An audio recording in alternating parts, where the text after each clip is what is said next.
اس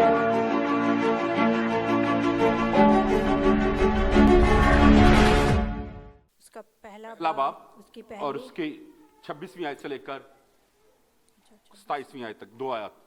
اگر کوئی اپنے آپ کو دیندار سمجھے اور اپنی زبان کو لگام نہ دے بلکہ اپنے دل کو دھوکہ دے تو اس کی دینداری باطل ہے.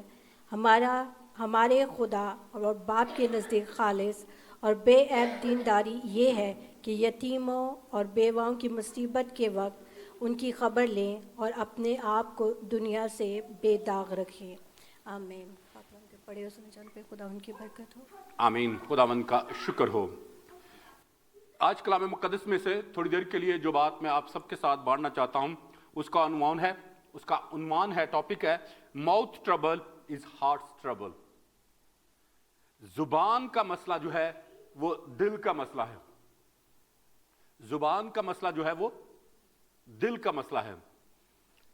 ایک دفعہ ایک گدھے اور چیتے کے درمیان میں بحث ہوئی اور گدھے نے کہا کہ گھاس جو ہے وہ نیلی ہوتی ہے اور چیتا جو ہے وہ کہتا نہیں گھاس تو سبز ہوتی ہے. وہ کافی دیر تک اس بات پر بحث کرتے رہے. تو جب تھک ہار گئے تو چیتے نے کہا اچھا ٹھیک ہے کوئی بات نہیں, تو کہتا ہے کہ نیلی ہوتی ہے اور میں کہتا ہوں کہ گھاس جو ہے وہ سبز ہوتی ہے, تو ہم انصاف کے لیے بادشاہ کے پاس چل جاتے ہیں, شیر کے پاس چلے جاتے ہیں. تو وہ دونوں شیر کے پاس چلے گئے اور انہوں نے اپنا معاملہ جا کر بادشاہ کو شیر کو بتایا کہ یہ گدھا جو ہے یہ کہہ رہا ہے کہ گھاس نیلی ہوتی ہے اور میں کہہ رہا ہوں کہ گھاس جو ہے وہ سبز ہوتی ہے, تو اب آپ ہمارا فیصلہ کریں کہ گھاس کیا ہوتی ہے. تو بادشاہ نے اپنا انصاف کیا اور کہا کہ گھاس جو ہے وہ نیلی ہوتی ہے اور چیتے کو 1 سال کے لیے سزا دے دی. اس نے کہا کہ تو 1 سال تک اپنا منہ جو ہے وہ بند رکھے گا. چیتا بڑا پریشان ہوا, کہتا کہ یہ بادشاہ کا کیسا انصاف ہے. تو اس نے کہا چلے ٹھیک ہے آپ بادشاہ ہیں, آپ جو مرضی فیصلہ کریں کوئی بات نہیں, لیکن پلیز میں اپنی سزا قبول کرنے کے لیے تیار ہوں, لیکن پلیز یہ ضرور مجھے بتا دیں کہ مجھے آپ نے سزا کیوں دی ہے, گھاس تو سبز ہی ہوتی ہے. تو شیر نے چیتے کو کہا کہ تجھ جیسے عقل مند, تیز, شاطر اور ذہین جانور کو یہ زیب نہیں دیتا کہ ایک بے وقوف جانور کے ساتھ بحث میں سارا دن گزار دے. یہ تجھے جو سزا میں نے دی ہے وہ اس لیے دی ہے کہ تو نے ایک بے وقوف شخص کے ساتھ اتنا وقت گزار دیا ہے جس کا حاصل کچھ بھی نہیں. تو بہت دفعہ میرے عزیزو کلام مقدس بھی بتاتا ہے اور دنیا بھی یہ کہتی ہے کہ جب بے وقوفی بولتی ہے تو حکمت خاموش ہو جاتی ہے. بات کی سمجھ آئیے کہ جب بے وقوفی بولتی ہے تو حکمت خاموش ہو جاتی ہے, حکمت سٹیپ بیک کر لیتی ہے, قبول کر لے ٹھیک ہے, ہمت ہار جاتی ہے کیونکہ وہ اس میں اپنا وقت ضائع نہیں کرنا چاہتی. تو آج تھوڑی دیر کے لیے میرے عزیزو میں کلام مقدس میں سے زبان کے تعلق سے ہی بیان کروں گا کہ ماؤتھ ٹربل از ہارٹ ٹربل, کیونکہ جو کچھ آپ کے دل میں ہوگا وہی زبان پر آئے گا, اور آپ کی زبان جو ہے وہ آپ کے دل کا آئینہ ہے. بات کی سمجھ آئی ہے کہ آپ کی زبان جو ہے وہ آپ کے دل کا آئینہ ہے. اور تھوڑے دنوں پہلے ہم نے شیشے کے بارے میں, آئینے کے بارے میں کلام سنا تھا کہ جو کچھ آپ کے سامنے ہوتا ہے وہ آئینہ آپ کو دکھا دیتا ہے. آئینہ کبھی بھی جھوٹ نہیں بولتا, اور اگر ہم آئینے کی بات سن کر وہ آئینہ ہمیں بتاتا ہے کہ آپ کے بال بگڑے ہوئے ہیں اور ہم بال ٹھیک نہیں کرتے, آئینہ ہمیں بتاتا ہے کہ آپ کے کپڑے گندے ہیں اور اگر ہم گندے کپڑے تبدیل نہیں کرتے تو پھر آئینے کا قصور نہیں, قصور ہمارا ہے. تو یہاں پر آج ہم تھوڑی دیر کے لیے یہی بات دیکھیں گے کہ ہمارے زبان جو ہے وہ ہمارے دل کی عکاسی کرتی ہے, اس کو ظاہر کرتی ہے کہ ہمارا دل کس طرح کا ہے. جس طرح کا ہمارا دل ہوگا ویسے ہی ہماری زبان ہوگی. اگر ہمارا دل اچھا ہوگا تو ہماری زبان اچھی ہوگی, ہمارے الفاظ اچھے ہوں گے. لیکن اگر ہمارا دل گندا ہے, پلیوٹڈ ہے, تو یاد رکھیں ہماری زبان بھی ایسی ہی ہوگی. کین یو سی آمین؟ میں ہمیشہ کہتا ہوں سوچ سمجھ کر آمین کہا کر.